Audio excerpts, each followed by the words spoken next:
So, a few weeks ago I made a video about my 35mm f1.4 void blender lens for my Leica M11-P, and in that video I sort of talked about the differences between using a 35mm, a 28mm and a 50mm lens for just a bit, and one of you recommended that I should just do a challenge where I use just a 50mm lens for a whole month and then report back and make a video about it. And since I don't have any ideas of my own, I went ahead and used the 50mm Summilux with my Leica M11-P for the entire month of July. And here are my thoughts. It sucked. Well, okay, obviously not, but I don't want to get ahead of myself too quickly. First of all, let's talk about a few caveats around this entire challenge. So this was not supposed to be a creative challenge. I wasn't trying to get as many shots as I could with the 50mm Summilux, and I wasn't going out specifically to use this lens, so I was just using my M11-P as I would in just any other month as my EDC camera. And I also wasn't specifically trying to make the 50mm lens work in situations where I really usually wouldn't pick a 50mm lens. So overall it was more so just trying to find out how often I actually use a 50mm lens, if a 50mm lens would work for most situations as sort of an everyday camera for me or not. And also, just to make things a little bit lighter for me, I could still shoot with my newly found love, aka the plastic piece of shit Ricoh F50S film camera that I bought back in June. And also this challenge only applied to photography, meaning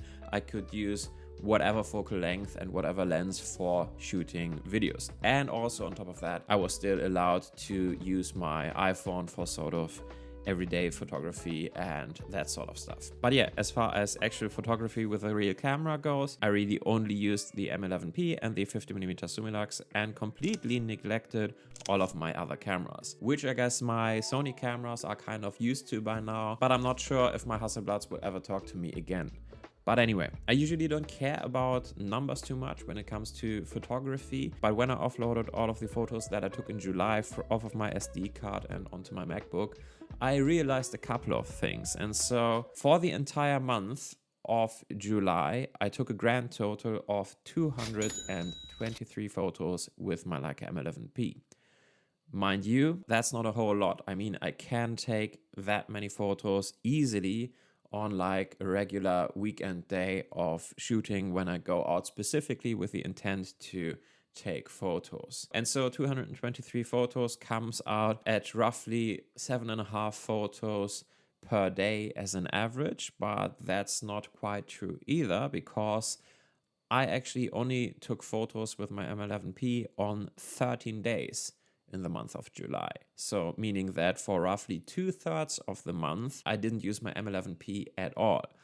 And worse still, the majority of those photos were taken on just 3 or 4 days. And for the rest of those days, when I actually picked up the M11-P, I just took a few shots here and there. Now, obviously, how many photos you take says very little about the quality of those photos, but I think that's already saying something. Granted, I was traveling for work basically Monday through Friday for 3 full weeks in July, which severely limited the amount of time and indeed energy and headspace I had to just go out and shoot. More on that in a minute, but still, it's not necessarily a promising start. However, honestly, I wasn't exactly surprised by those numbers, but in order to explain to you why I expected that type of output, we have to take a step back and talk about the bigger picture of my photography, if you like. You see, there are basically 2 types of photography that I do, and both are kind of the reason why I got into photography in the first place and why I fell in love with it. The first one is plain and simple, just preserving memories. I have an almost irrational fear of forgetting things, and I always feel like time is just slipping through my hands, which has gotten a lot worse since my son was born. And so photography for me is a way to just remember or make remembering and reliving those memories easier. Now, I could just use my iPhone for that, obviously, and many people do, but to me personally, the photos that I get out of my iPhone for the most part feel very lifeless, over-processed, and just not authentic. I just don't feel any emotional attachment to those photos at all, which is precisely the opposite of what I want when I capture and preserve a memory. However, the second reason why I love photography is the more artistic side of it. I consider myself a very visual person, and usually a few times every week I come across something that is often incredibly mundane but also somehow beautiful and interesting. It might be an interaction that I see, a simple moment in time, maybe just how the light falls onto something, clashes of crude human structures and nature, interesting shapes or patterns or symmetry or whatever. Just something that caught my eye and provoked a feeling. And my goal with photography on the more artistic side of things is basically to capture the feeling I had when I saw what caught my eye and make whatever visually piqued my curiosity visible to others as well in the most convincing way I can in a photo. And that's also why I don't have a specific niche of photography that I like to do. I'm not just doing street photography or landscape photography or cityscape photography or architecture photography or portraits or whatever. It can be everything, because I think there's interest to be found in all of those areas of photography. And so realistically, I just take pictures of whatever piqued my curiosity and what I deem worthy of preservation and capturing. And coming back to the more gear focused side of things, since I do want to take pictures of things that piqued my curiosity and I want to capture them in pretty much the same way that they presented themselves to me, I don't do any weird angles. I usually try to take the photos in a way that someone would come across that particular scene. And therefore, I also usually just use the standard range of focal length, meaning pretty much from 24 to 50 or 60 millimeters. And so what I found over the years is that 28 millimeters works perfectly for the first type of photography that I talked about, that type of photography where I just want to preserve a memory. Because with a 28mm lens, I don't have to remove myself from whatever is going on. I can pretty much just take a snapshot of whatever's going on right in front of me, usually at pretty close distances, and I'm still able to capture a bit of the surrounding area in order to give that memory a bit of context of the time and place where it was taken. Whereas the 50mm lens is usually what I will go for the second type of photography, so the more artistic side, because usually that involves capturing things that are not happening sort of in my personal space, but at a bit of a distance. And 50mm is a much more natural focal length, and also it allows me to a way bigger degree than a 28mm lens to get rid of any distractions and just focus in on what I really want to capture and emphasize in my photo. And to come back to why I only shot 223 photos in the entire month of July, I think that is precisely the reason why. Yes, I did use my 50mm to capture a few family moments here and there, and I also got a few photos that I actually quite liked. But for the most part, if I want to use a 50mm lens to capture those family moments, I am either way too close and get very little in the sense of context of the surrounding areas, if any, or I have to remove myself from whatever's going on, take a few steps back, not be part of what's going on, take a photo and then get back in. But that would mean that my photography would get in between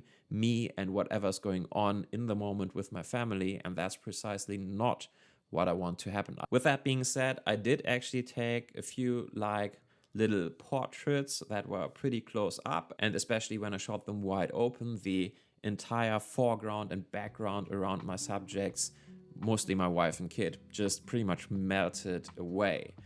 And so, for example, we went to a sushi restaurant and I took one of those types of portraits, and you could not guess where we were just from seeing that portrait. However, since I was using the 50mm lens, I also took the opportunity to just look around and take a few shots, like taking a photo of the bar and the open kitchen, taking a few photos of the tables around us that were still empty. And so while I wasn't able to capture my main subject, which is my family, as well as the surrounding area in just one photo, I think I was able to capture what's going on, where we were, and capture the mood and capture the vibe, if you like, with like 3 or 4 photos. And you could even argue that that works better than just condensing all of that information into one single wide angle-ish photo. And as far as the more artistic stuff goes, it's just that, truth be told, in order to be open and be in like a creative state of mind, I really have to be kind of relaxed. I can't have too many things on my plate. I can't just be rushing around and like be on my way to a meeting or something. And so last month really was challenging in that regard, because that is sort of where all of that work and traveling for work really just took a toll on me. Last month certainly was a lot, but that's kind of also true for many months of this year. But I guess for now, that's just how it is. At the end of the day, I'm just glad that I actually managed to find a few moments as well as the headspace to take photos at all here and there. And again, I do like a few of them too. So in conclusion, I don't think I could actually live with just a 50mm lens, and I'm very much looking forward to shooting with my other lenses again. And I've also really missed shooting with my X2D2. But that aside, I've also already made a video about the stages of owning a Leica Q, in which I sort of explained why just owning or just using a 28mm lens wouldn't work for me in the long run either. And so if I could only have one lens, I'm fairly certain by now that that lens would have to be a 35mm. But if I could have 2 lenses, I wouldn't have a 35mm lens at all, but just instead go for a 28 and a 50mm lens. As far as 50mm lenses go though, this Leica Summilux is pretty incredible, and I have zero interest in getting another 50mm for the M11-P anytime soon. It's more than sharp enough for my liking, even wide open. It's fairly modern in its rendering, but it still has character. The bokeh is just like melted butter, and it has that certain warmth and 3D Leica look that I certainly crave. The same can, however, not be said about my current 28mm lens for the M11-P, the Voigtlander 28mm f1.5. It's not bad, it's quite sharp when stopped down and has character wide open. It's just that I don't like that particular flavor of character when I shoot a wide angle lens, and so that 28mm really doesn't work too well for me, and I will probably have to buy a 28mm Summicron or Summilux at some point. And so for the time being, I'm fairly happy that I still have my Leica Q2 to get the job done. But anyway, no idea what we've actually learned here today, but I'm sure it was something. If you want to see what I'm up to and check out my photography without having to see my face, feel free to hop over to Instagram and follow me there. And also subscribe if you need more of whatever this was in your life. I will see you in another one. Until then, take care. Bye.